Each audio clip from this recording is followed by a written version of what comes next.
For more on this, I'm now joined by Gideon Chitanga, a political analyst at the Center for the Study of Democracy in South Africa.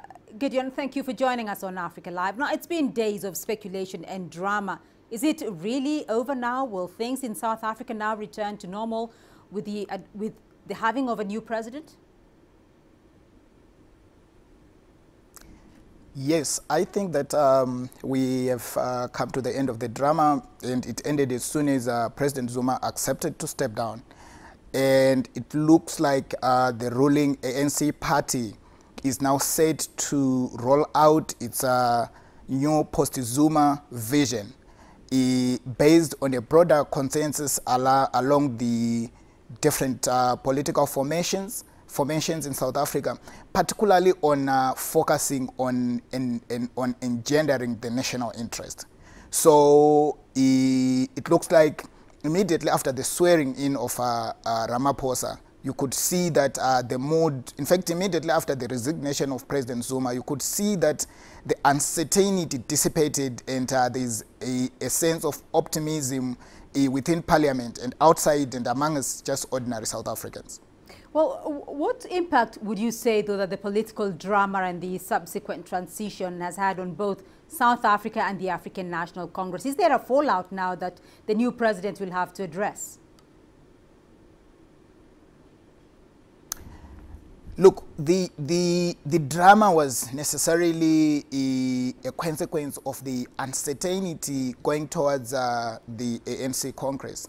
It looked like two sides of it, partly the image of President Zuma, which complicated just the imagination that he would probably eventually peacefully just step down, and when that would happen.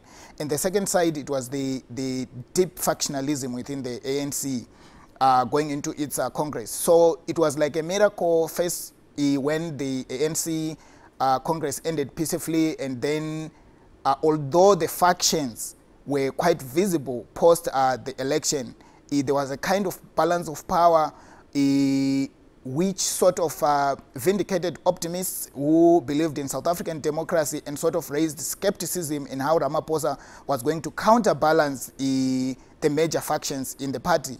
It also looked like President Zuma was going to exploit that residual support which he seemed to enjoy post the ANC conference.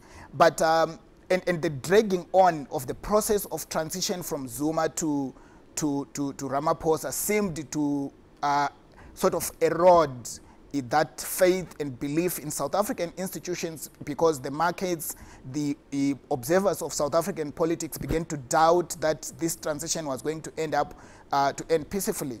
But right, as of yesterday and today, it looks like things eventually went on fine and good.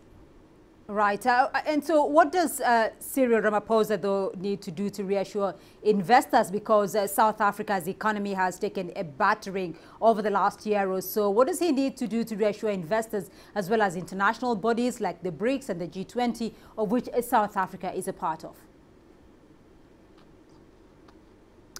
I think that there is such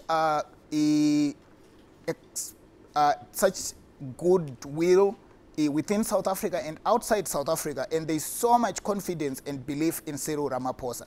So in spite of the downturn on the economy based on Zuma's presidency, he seemed to have triggered a sense of optimism and belief. The rand seemed to be firming. There's so much interest and belief from the private sector and international players, in the sense that eventually they are going to see